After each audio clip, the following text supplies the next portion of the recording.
In the previous videos, we have established a few rules of logarithms which are listed here. I would like to introduce another property of logarithms called the change of base rule.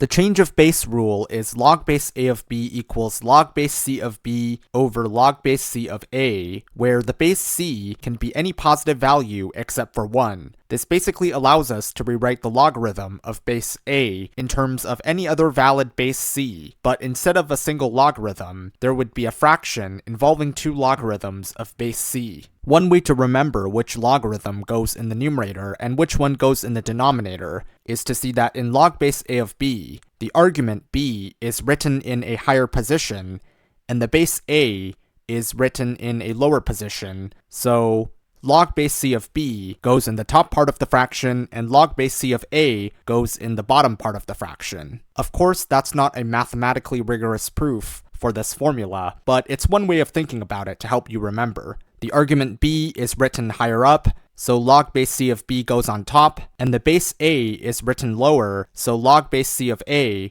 goes on the bottom. So let's say we wanted to rewrite log base 3 of 7 in terms of logarithms of base 2. If we use the change of base rule, this would equal log base 2 of 7 over log base 2 of 3. The two logarithms in the fraction are both of base 2, and in the change of base rule, this would be the case where c equals 2. The argument in the logarithm in the top part of the fraction is 7, since that's the argument of the original logarithm, and the argument in the bottom part of the fraction is 3, since that's the base of the original logarithm. You can see that this all lines up with the base change rule, where a equals 3, b equals 7, and c equals 2. And of course, c is the new base we are trying to rewrite the original logarithm in terms of.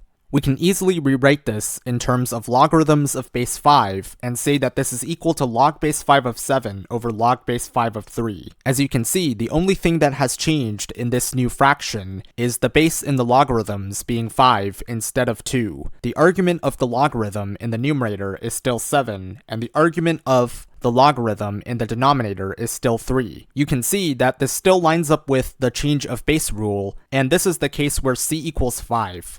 In fact, we can rewrite the original logarithm in terms of any valid base, which is the whole point. So we can say that all of these expressions are equal to log base c of 7 over log base c of 3, where we assume c is any positive number except for 1. So let's work through another example. If we have log base 5 of 20, and we wanted to rewrite this in terms of logarithms of base 2, we can rewrite this as log base 2 of 20 over log base 2 of 5, according to the change of base rule. We can also rewrite this in terms of logarithms of base 7, and the original logarithm is equivalent to log base 7 of 20 over log base 7 of 5, and all of this is equal to log base c of 20 over log base c of 5, according to the change of base rule, where c is any positive number except for 1. So a special case of the change of base rule is the case where the base is 10, which is the common logarithm. If we apply the change of base rule with c equals 10, we get log base a of b equals log base 10 of b over log base 10 of a, and that's the same as log of b over log of a. We write log base 10 of a as log of a, and log base 10 of b as log of b, and that's how we write common logarithms, or logarithms of base 10. This is how we get the formula log base a of b equals log of b over log of a. We can convert logarithms into a quotient of logarithms of any valid base, but the common logarithm is the most commonly used for convenience when we apply the change of base rule. So here's an example with the change of base rule with the common logarithm. Let's say we have log base 3 of 7 again. We can rewrite this in terms of logarithms of any base, but let's just use the formula for common logarithms and rewrite this as log of 7 over log of 3. This is mostly for convenience, and you'll see in later examples why this special case of the change of base rule is so convenient. It's mostly because common logarithms are faster to write since we have something like log of 7 instead of the longer-winded log base 10 of 7. As you can see, the 7 in the original logarithm is written higher up, so log of 7 goes in the top part of the fraction, and the base of 3 is written in a lower position, so log of 3 is in the bottom part of the fraction. The intuitive way of remembering the change of base formula also works with the special case involving common logarithms too. So here's another example.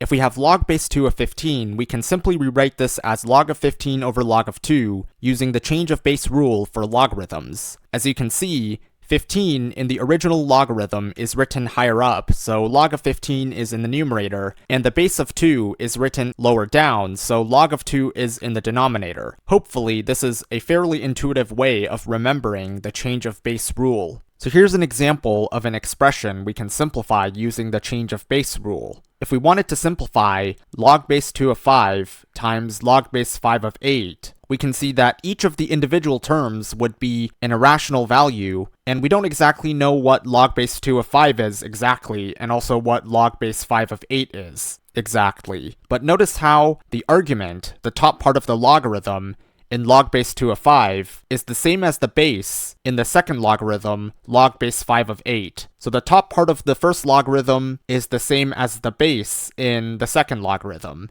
And this actually makes the entire expression simplify nicely if we apply the change of base rule. So here's what we do. If we use the change of base rule on log base 2 of 5, we can rewrite the logarithm as log of 5 divided by log of 2.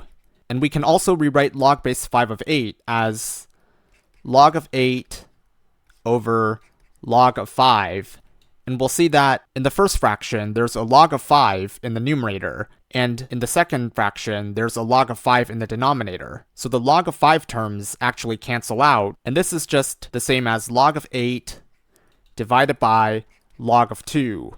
And if we use the change of base rule again, we can rewrite this as log base 2 of 8, and that's just equal to 3, since 2 to the power of 3 is equal to 8. So we didn't know exactly what the values of the two individual logarithms were, but when we applied the change of base rule, the entire expression simplified nicely to the integer value of 3. So here's another example for using the change of base rule. If we look at the expression log base 2 of 25 times log base 5 of 16, we can see that the argument of the first logarithm, 25, is not the same as the base of the second logarithm, which is 5, so it's not exactly like the previous example. However, both 5 and 25 are powers of 5, which makes the expression simplify nicely when we apply the change of base rule. So if we use the change of base rule for common logarithms on log base 2 of 25, we can rewrite it as log of 25 over log of 2,